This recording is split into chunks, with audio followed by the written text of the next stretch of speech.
My sister took my engagement ring to propose to her boyfriend, and my parents sided with her because she's younger and deserved a chance. But when the jeweler called, the conference room door opened, revealing Adrian's smirking face, but the smile dissolved, wiped clean the moment his eyes landed on me. He took a step back, as if struck, and in that instant, years of quiet dismissal and casual cruelty vanished, replaced by a dawning, terrible understanding. My brother's text message made my stomach clench, a knot of familiar dread tightening with each word. Can't wait to hear about all your pro bono cases defending criminal CS. Maybe you'll finally admit law school was wasted on you.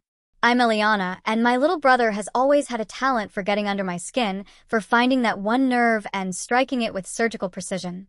The family reunion invitation sat on my granite countertop, Mom's elegant handwriting promising an evening of family bonding and celebration. What it should have said was, passive-aggressive comments and judgment. A ticking time bomb, really. You could always cancel, Braden suggested, sliding a fresh coffee across my desk.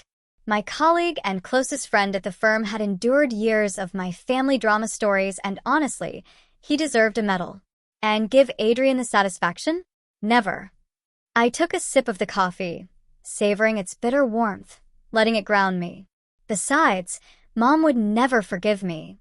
You could just tell them the truth, he said, leaning against my office door frame, a casual confidence in his posture. Partner at Thompson, Campbell and Associates isn't exactly something to be ashamed of. I shook my head, watching the city lights flicker to life outside my corner office window, tiny distant stars in the urban sprawl. They think I'm still a public defender, because that's what Adrian tells everyone. He's convinced himself that's all I'll ever be. The truth was, of course, far more complicated. Yes, I'd started as a public defender, and I was damn proud of that work, of every life I'd fought for, every injustice I'd challenged. But 5 years ago, Reese Campbell, had seen something in me during a high-profile case. Now, at 35, I was the youngest partner in the firm's history. Not that my family knew any of this. My phone buzzed again. Mom this time. Honey, please try to keep the peace tomorrow. Your brother's going through a lot right now. Going through a lot? I scoffed, showing Braden the message. He's going through a divorce because he couldn't keep his hands off his secretary. That's hardly a tragedy. Speaking of which, Braden's expression turned serious, a subtle shift that caught my attention. Have you heard who's handling his wife's case? Before I could answer, my assistant Sarah poked her head in. Miss Sutton, your mother's here. Mom swept into my office like a perfectly coiffed hurricane, her designer handbag swinging, a cloud of expensive perfume preceding her. Eliana, darling, I thought we could have lunch before tomorrow's party. I watched Braden make a strategic retreat, mouthing good luck as he disappeared, leaving me alone in her wake. Mom, I'm working. You can't just show up. In that tiny public defender office you're always talking about, she finished, glancing around my obviously luxurious office with a flicker of confusion. This seems different. I'm covering for a friend. I lied smoothly, the same excuse I'd used for years, a well-worn path of deception. What's really going on? She sank into one of my client chairs, her perfectly maintained facade cracking slightly, revealing the worry beneath. It's your brother. This divorce. It's going to be ugly. Natasha's hired some high-powered firm. Has she? I kept my voice neutral, though my heart was racing, a frantic bird fluttering against my ribs. Thompson, Campbell something or other. They're sharks, apparently. Mom wrung her hands, a nervous gesture I remembered from childhood. Adrian's beside himself. He says they'll take everything. I bit back a laugh, a bitter taste in my mouth. If she only knew. Maybe he should have thought about that before sleeping with his 24-year-old secretary, I said, unable to keep the edge from my voice. Eliana, he made a mistake. We all make mistakes. She reached across my desk, patting my hand, a gesture meant to soothe but which only tightened the knot in my stomach. Just be gentle with him tomorrow. He's been saying some things about you, I know, but he's hurting. The irony was almost too much to bear. Tomorrow night, at our family reunion, Adrian would undoubtedly mock my career choices again. He'd make snide comments about public defenders and wasted potential, completely unaware that on Monday morning, I'd be sitting across from him in a conference room as opposing counsel's partner. I'll behave if he does, I promised, knowing full well what was coming. Mom stood, smoothing her designer dress, her gaze lingering on my tailored suit. That's all I ask. And darling, maybe wear something a little more professional tomorrow? That navy suit you used to have was nice. I glanced down at my Armani pantsuit and Louis Vuitton heels, easily worth more than what Adrian made in a month. I'll see what I can find. After she left, I pulled up Adrian's divorce file on my computer. There it was in black and white. Natasha Evans versus Adrian Sutton. And then, beneath it, primary counsel, Reese Campbell. Partner in charge, Eliana Sutton. My phone buzzed one more time. Another text from Adrian. Hope you're ready for tomorrow, sis. Brought some big news to share. Time to show everyone what real success looks like. I smiled, thinking about Monday morning's meeting. Oh, Adrian, I whispered to my empty office. You have no idea. 5 years earlier, I sat across from Reese Campbell in a cramped courthouse hallway, my public defender badge feeling like a target on my chest. You made quite an impression in there, she said, studying me with sharp eyes that missed nothing. Not many lawyers would have caught that inconsistency in the prosecution's evidence. I clutched my worn briefcase tighter, the leather smooth and familiar beneath my fingertips. Just doing my job. Your job. Reese laughed, a short, sharp sound. You dismantled the DA's entire case. My client was ready to plead guilty until you proved his innocence. That case had been my breakthrough, a young man wrongly accused of armed robbery, his life hanging by a thread. I'd spent weeks piecing together security footage, proving he'd been across town when the crime occurred. I believe in being thorough, I said, standing to leave. Wait. Reese handed me her business card, heavy stock, embossed with a prestigious firm name. Come see me next week. I think you're wasting your talent here. That memory played through my mind as I walked into the family reunion, fashionably late, the country club's banquet room buzzing with conversation, crystal glasses clinking as relatives mingled. My entrance, I hoped, was subtle, but Adrian had a radar for these things. There's my favorite failure.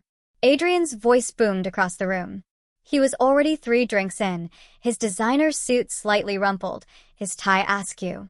Still saving the world one criminal at a time, Eliana?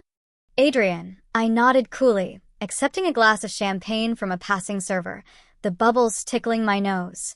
You know, he continued, loud enough for nearby relatives to hear, drawing their attention like a moth to a flame. I just closed a 7-figure deal last week. Meanwhile, my big sister's probably still making what, $40K a year. Our cousin Maria winced, her eyes darting between us.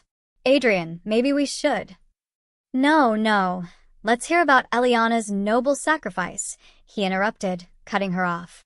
Tell us, sis, how many drug dealers did you keep out of jail this month?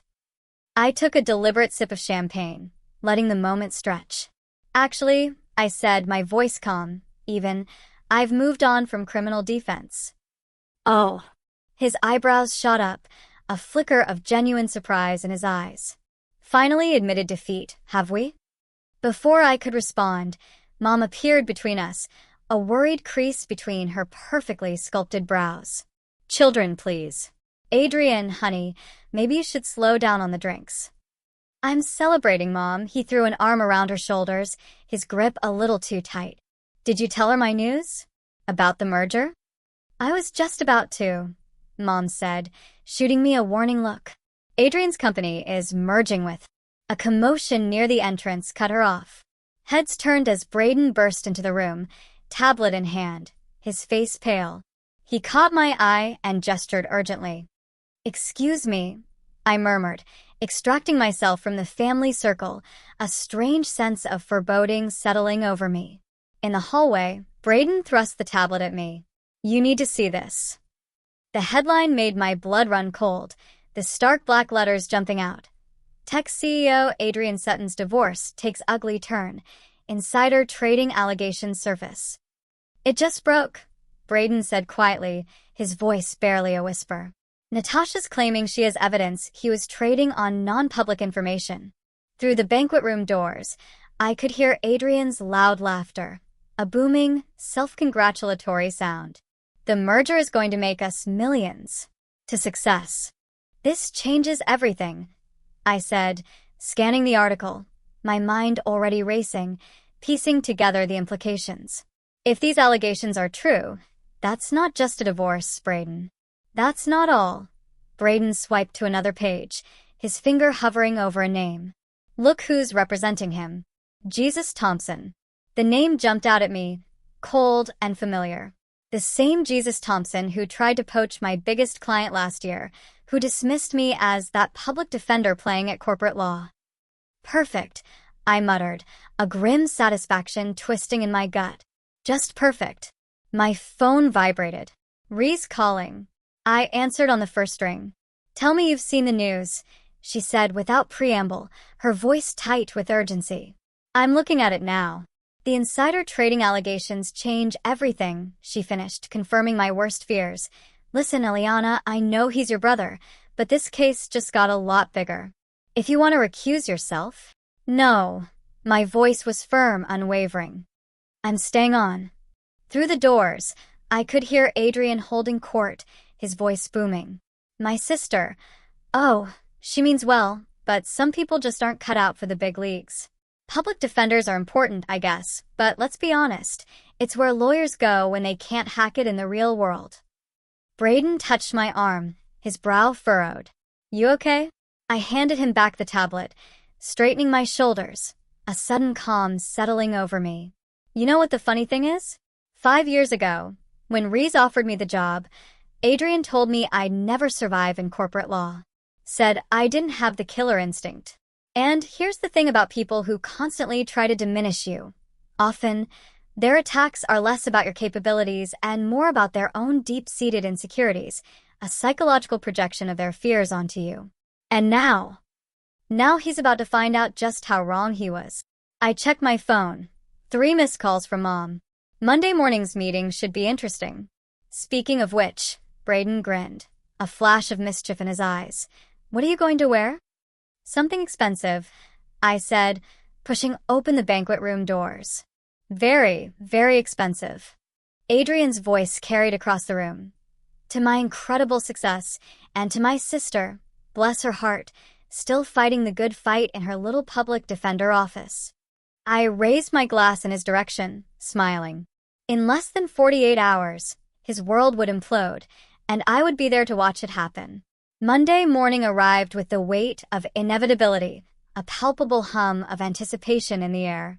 I stood in the courthouse, adjusting my crimson Chanel suit, the silk cool against my skin, while Reese reviewed our notes one final time. The Morrison case is straightforward, she said, her voice calm and assured. Just don't let opposing counsel rattle you. I smiled, thinking of the much bigger confrontation looming later that day. When do they ever? The courtroom doors opened, and I strode in with the confidence that came from years of victories, of proving myself in the crucible of the law. 2 hours later, the judge's gavel fell with a satisfying crack. Motion granted in favor of the plaintiff, she announced. Outside the courtroom, Reese squeezed my shoulder. Brilliant work. Now, are you ready for this afternoon? Before I could answer, my phone buzzed. Adrian's name flashed on the screen, along with a text, meeting with my hotshot lawyers today. Going to crush this divorce thing. Wish you had the skills to see a real lawyer in action. Oh, I'll have a front row seat, I muttered, the words barely audible. Miss Sutton? Our assistant appeared, looking nervous, her eyes wide. Natasha Evans is here for your 11 o'clock. I found Natasha waiting in my office, perfectly put together in designer clothes that Adrian had probably bought her. She stood when I entered, extending her hand, a flicker of surprise in her eyes. I had no idea you were. She gestured vaguely. Adrian always said that I was a struggling public defender. I finished, gesturing for her to sit. Yes, he likes that story. I'm sorry, she said quietly, her gaze dropping to her hands. If I'd known you were a sister, I wouldn't have. Stop. I held up a hand. You hired this firm because we're the best. My relationship with Adrian doesn't change that. Reese entered, carrying a thick file, her expression serious. Let's talk about these insider trading allegations. Natasha's perfectly maintained facade cracked slightly, a ripple of fear crossing her face. I found the emails 3 months ago. He was using information from board meetings to tip off investors. The merger, it's not what everyone thinks. Does he know you have this evidence? I asked, my voice low and steady. No. She pulled out her phone, showing us a series of screenshots, damning proof laid bare. He thinks I'm just up to the money. He has no idea that he could go to prison. Reese finished. My stomach twisted. As much as Adrian deserved to be taken down a peg, this was serious. Have you shown these to anyone else? Just my friend at the SEC, Natasha said, her voice tight. She's the one who told me to get a lawyer. A knock interrupted us. Braden poked his head in. Sorry to interrupt, but Jesus Thompson is here. He's early for the 2 o'clock and making a scene in reception. Of course he is, I muttered, a weary sigh escaping me. Natasha, would you excuse us? In the reception area, Jesus Thompson stood in an expensive Italian suit, radiating arrogance, his arms crossed, an impatient tapping of his foot. Where's Campbell? I'm not dealing with associates today. Actually, I stepped forward, meeting his gaze directly. You'll be dealing with me. He looked me up and down dismissively, a sneer twisting his lips. And you are Eliana Sutton, managing partner for this case. His eyes narrowed, a flicker of recognition, then disbelief. Sutton? Any relation to the client you're representing? Yes, I smiled coldly, a predatory glint in my eye. Shall we move this to the conference room? Jesus's face reddened, a flush of anger. This is a conflict of interest. I'll have you disbarred. You'll do nothing of the sort, Reese said, appearing beside me, her voice calm but firm. We've already cleared it with the ethics board. Now, shall we discuss the terms of your client's surrender? Or would you like to continue making threats?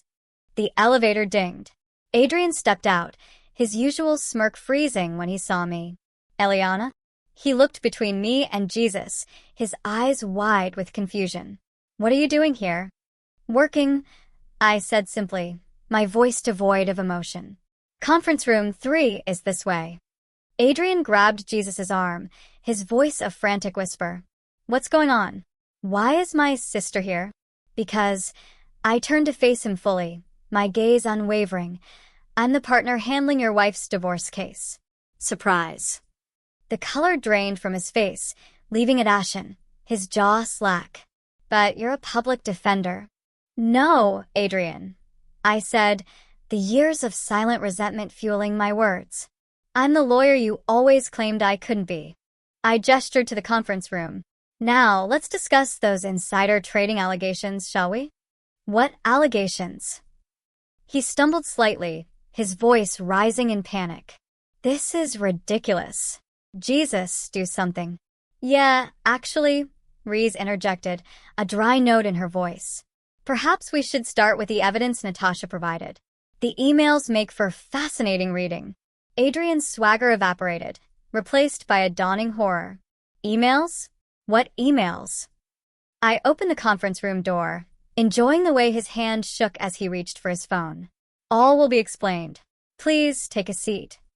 Mom's going to hear about this, he threatened weakly. Oh, I'm counting on it.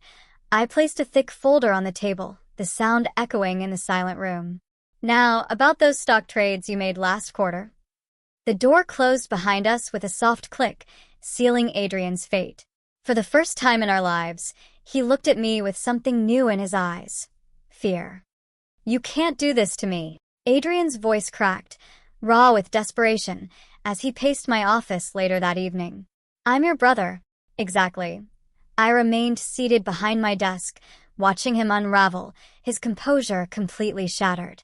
My brother, who spent years mocking my career choices. How does it feel to know your struggling public defender sister holds your future in her hands?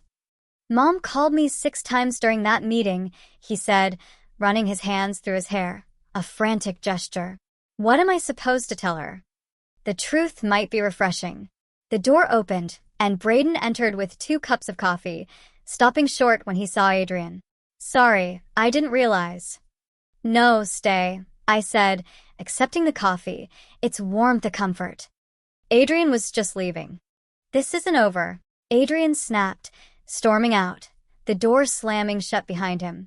Braden settled into the chair across from me. That went well. He didn't even acknowledge the insider trading evidence, I said, rubbing my temples, a dull ache throbbing there. Just kept sputtering about betrayal and family loyalty.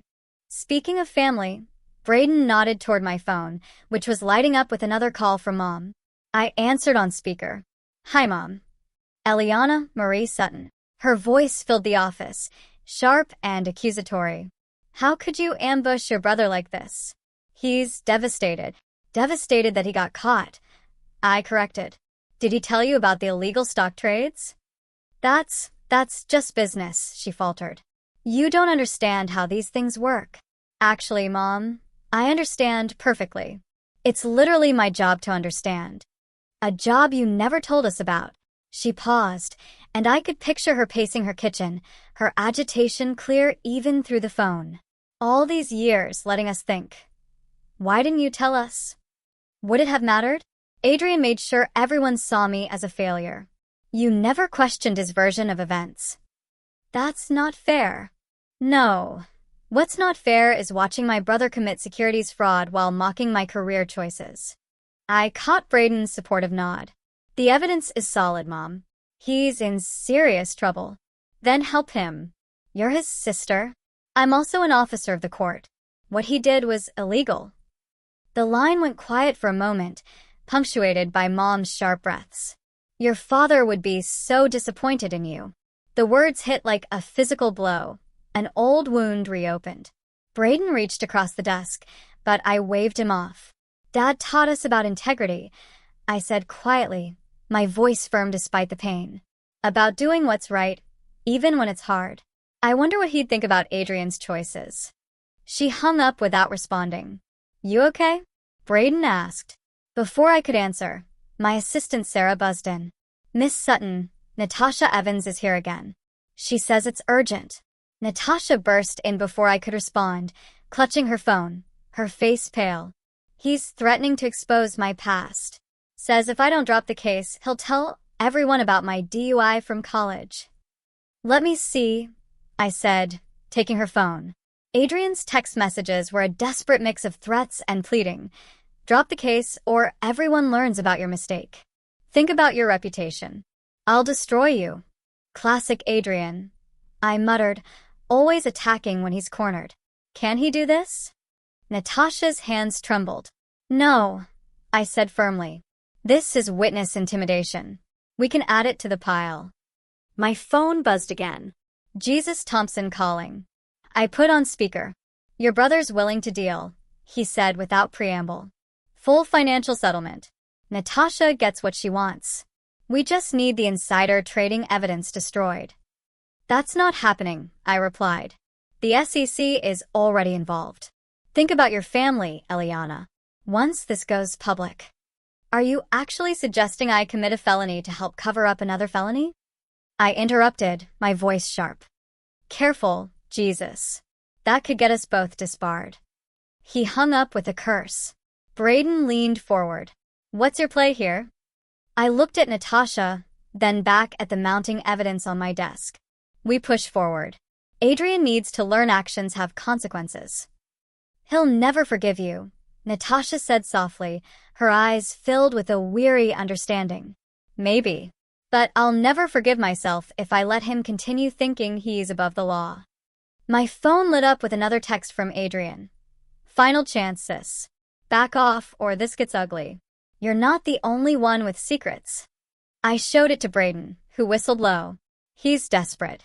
Good, I said, reaching for my briefcase, a renewed sense of purpose coursing through me. That means we're winning. Where are you going? Natasha asked.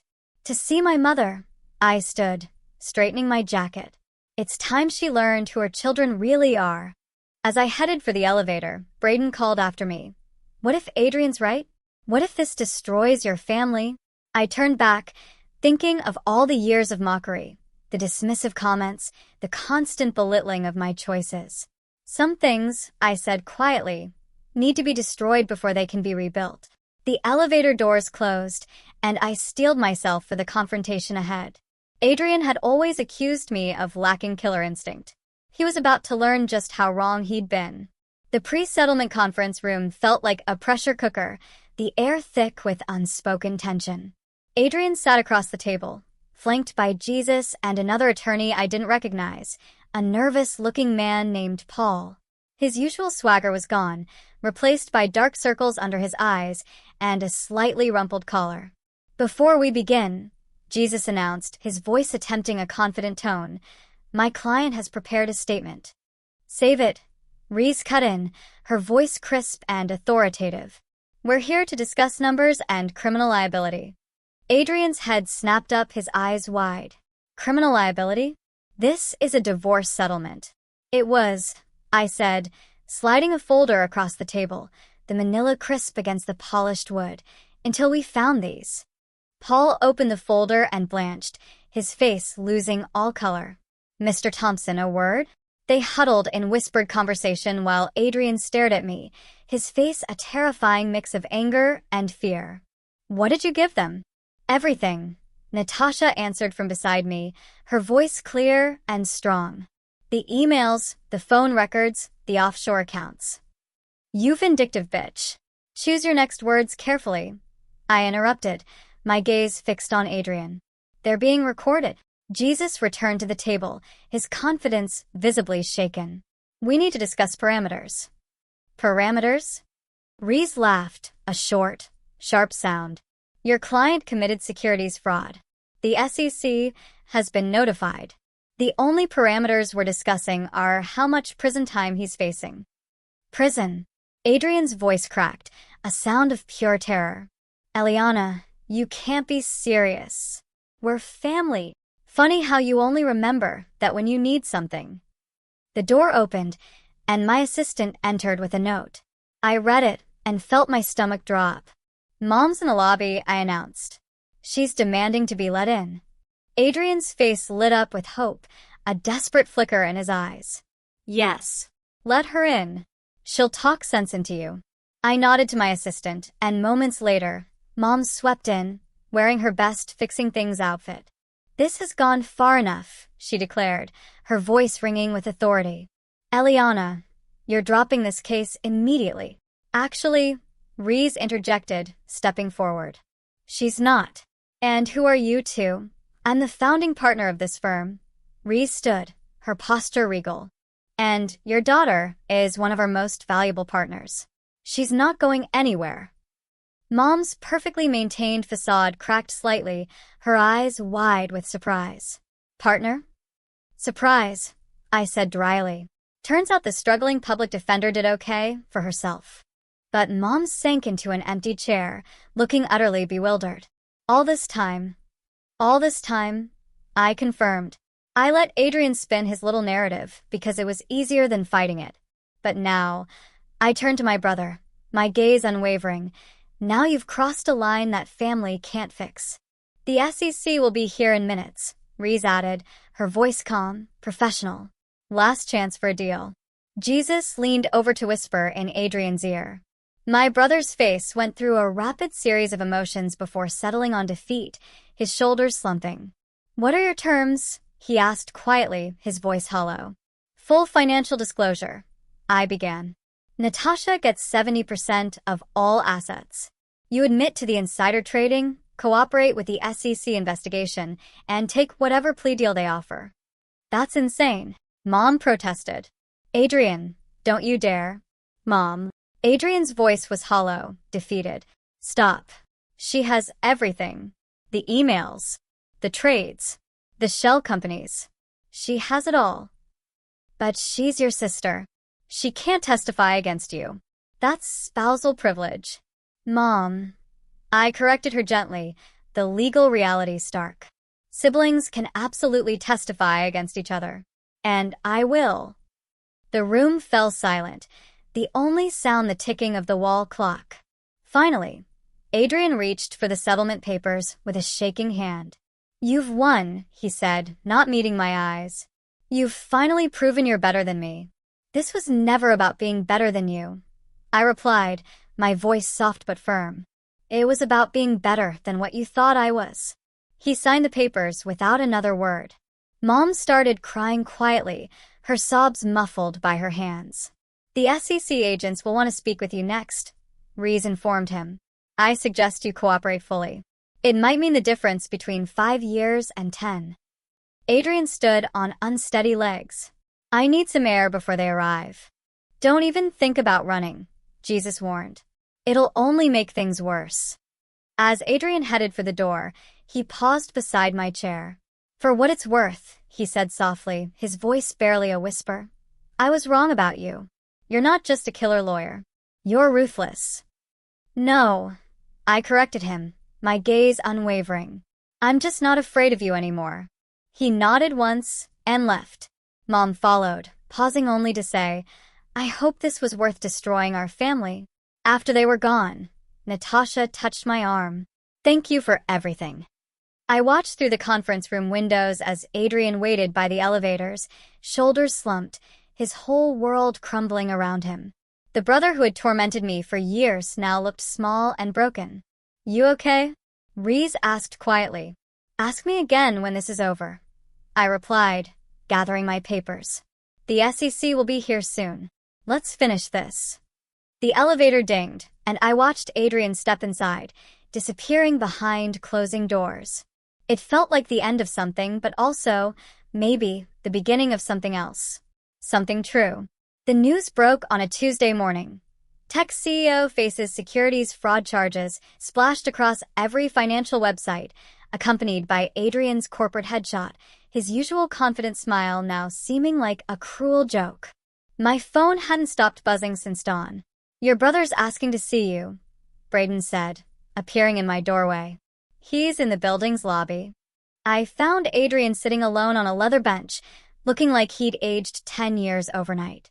His designer suit was replaced by khakis and a wrinkled polo shirt, a shell of his former self. "They froze my accounts," he said without looking up, his voice flat. "All of them. That's standard procedure in fraud cases." Jesus dropped me as a client. He laughed bitterly, a harsh, humorless sound. Said I'm too toxic now. Mom's not answering my calls. Even my doorman looked at me differently this morning. "What do you want, Adrian?" He finally met my eyes, the desperation clear in their depths. "Help me fix this." "It's too late for that." "Is it?" He stood, his voice rising, a frantic edge to it. "You're the best lawyer I know." "Yes, I can admit that now. There has to be something. The only thing left is to cooperate fully and hope for leniency." I cross my arms, my stance firm. "The evidence is overwhelming. Because my wife betrayed me? Because my sister? Because you broke the law?" I cut him off, my voice sharp. Repeatedly and deliberately. "This isn't about betrayal. It's about consequences."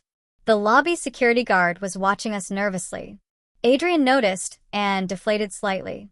"You know what the worst part is?" he said quietly, his gaze fixed on the ground. "All those years I spent mocking you. You were becoming everything I pretended to be. Successful, respected, powerful. You didn't just mock me, Adrian.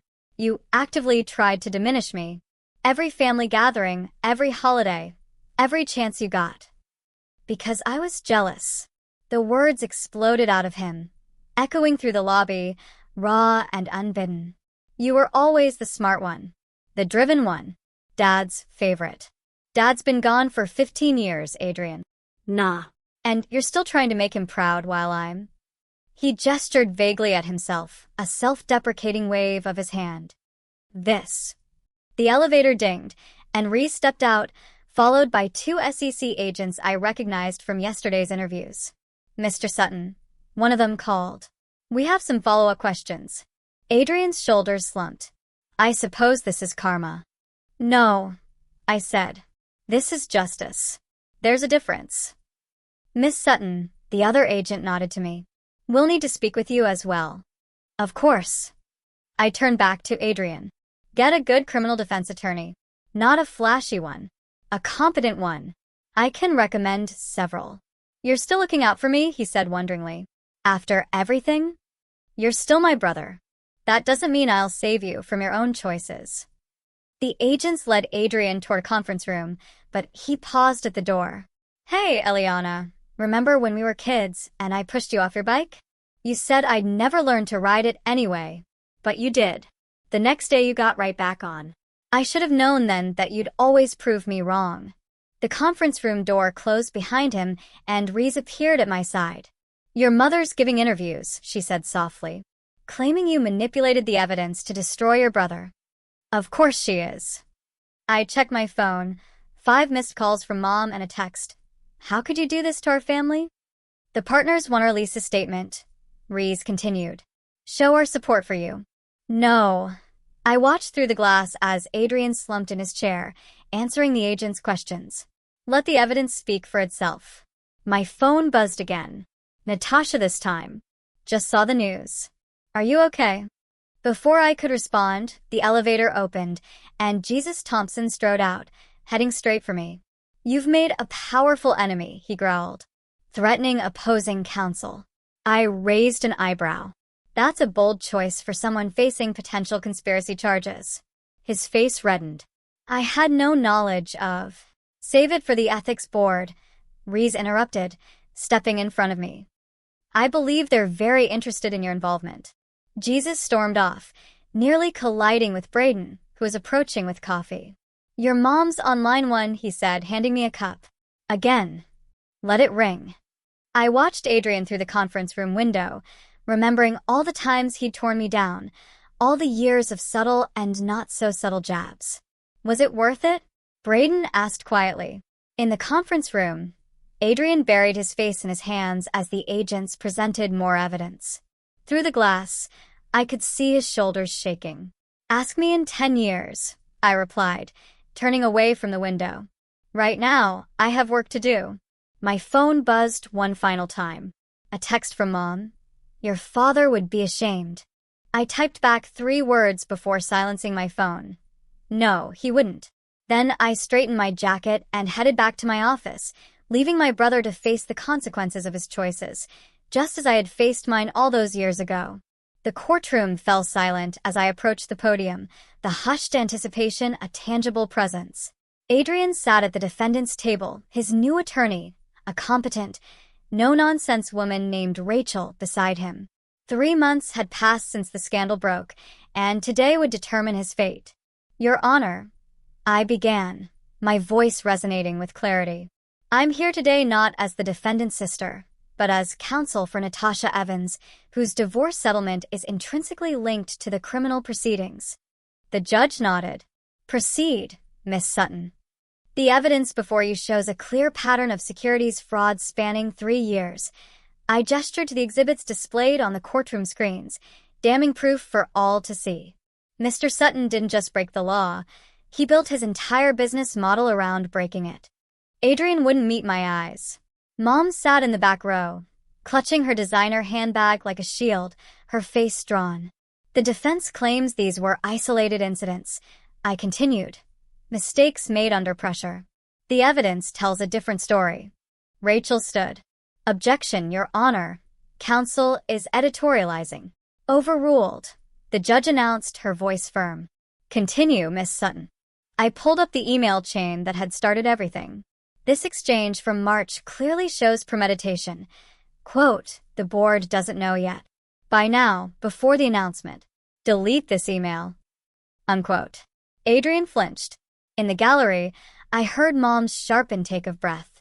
The prosecution has already established criminal liability, I said.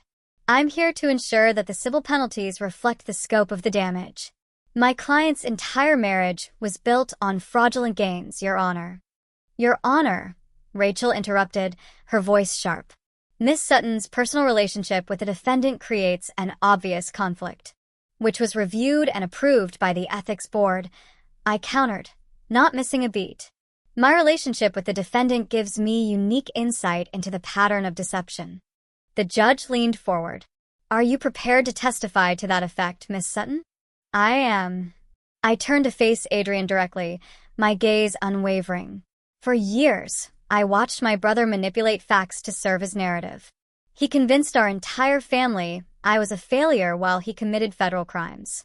The pattern is clear. Objection. Rachel stood again. Counsel is testifying. Sustained, the judge said, a frown creasing her brow. Stay on point, Miss Sutton. I nodded, pulling up the financial records. The defendant's actions resulted in over $12 million in fraudulent gains. The proposed settlement of 70% to Miss Evans is more than fair. It represents only the legitimate portions of their joint assets. Adrian whispered something to Rachel, who shook her head sharply. Furthermore, I continued, we asked the court to consider these civil penalties in conjunction with the criminal charges. Mr. Sutton's cooperation, while late, has been helpful in identifying other participants in the scheme. Jesus Thompson, sitting in the back near Mom, shifted uncomfortably, his face pale. The SEC's investigation is ongoing, I concluded, but the damage to innocent investors is clear. We ask the court to approve the settlement as structured. The judge reviewed her notes. Miss Rachel, your response? Adrian's attorney rose. Your Honor, while we don't contest the basic facts, we believe Miss Sutton's personal vendetta. Objection. Rees called from our table. Sustained, the judge said. Counsel, stick to the settlement terms. Rachel adjusted her approach. We request a more equitable distribution, considering my client's cooperation. His cooperation came only after he was caught. I interrupted, and only after attempting to intimidate witnesses. The judge held up her hand. I've heard enough. Based on the evidence presented, I'm approving the settlement as structured. Mr. Sutton, please rise. Adrian stood on shaky legs, his eyes vacant. The civil penalties in this case will be addressed separately from your criminal sentencing next week, she continued. But let me be clear. Your attempts to blame family dynamics for your criminal behavior are not persuasive. Your Honor, Rachel started. No, the judge's voice was firm, unequivocal. The evidence is overwhelming. The settlement stands. She banged her gavel. Court adjourned. As people began filing out, Adrian turned to me. Happy now?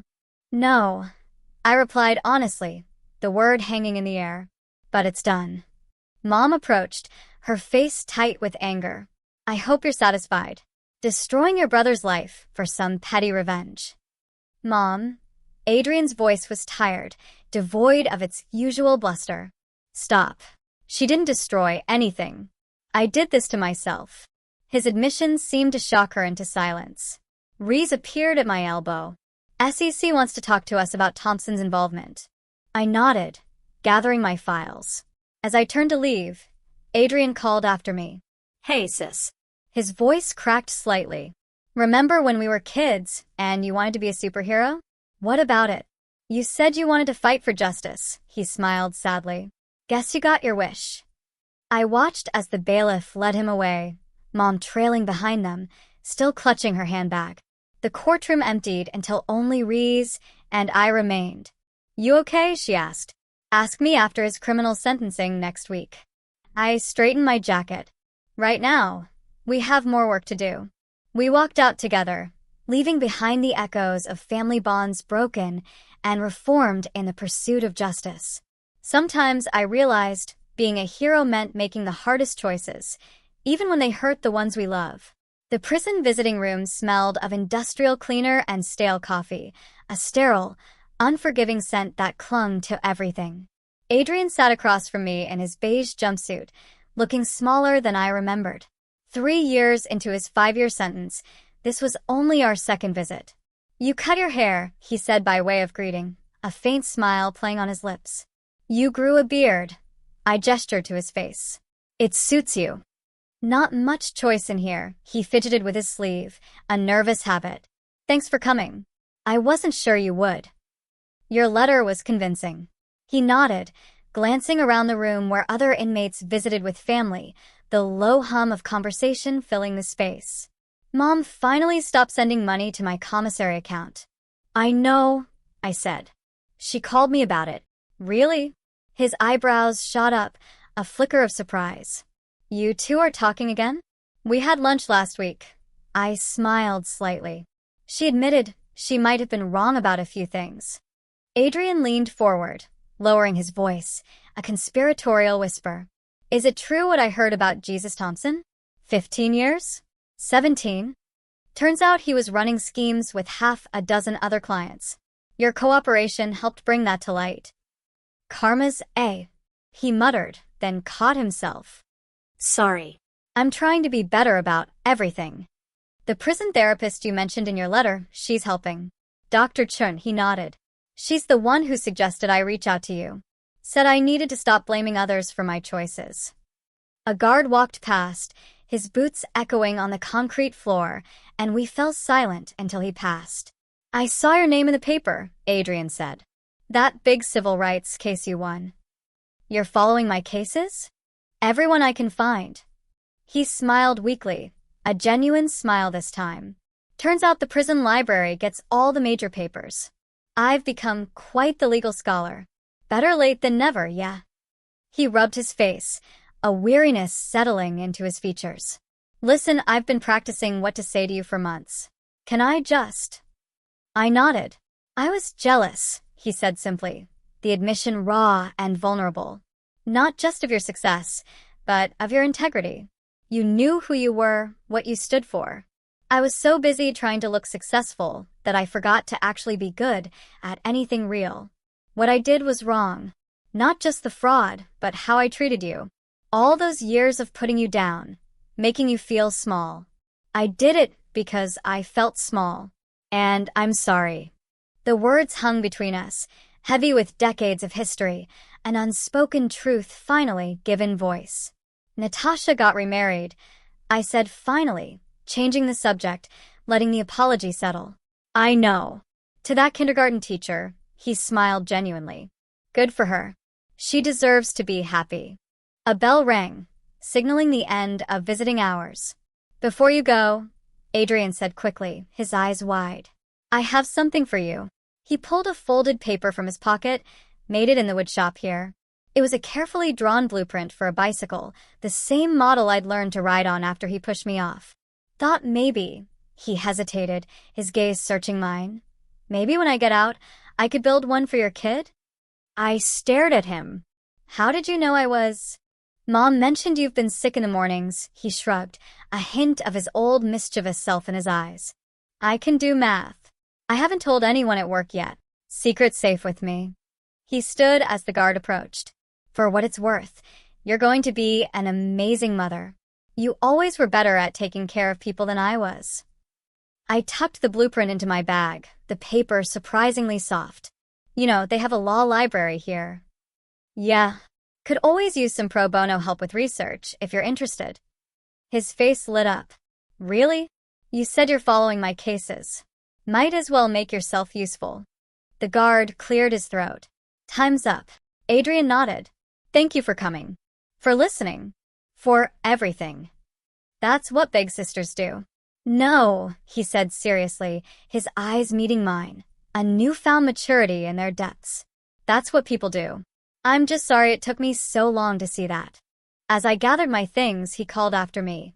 Hey, Eliana? Yeah. When the baby comes, will you tell them about me? I turned back. I'll tell them their uncle is learning to be brave enough to face the truth. That sometimes the hardest victories are the ones we win over ourselves. Still talking like a lawyer, he smiled.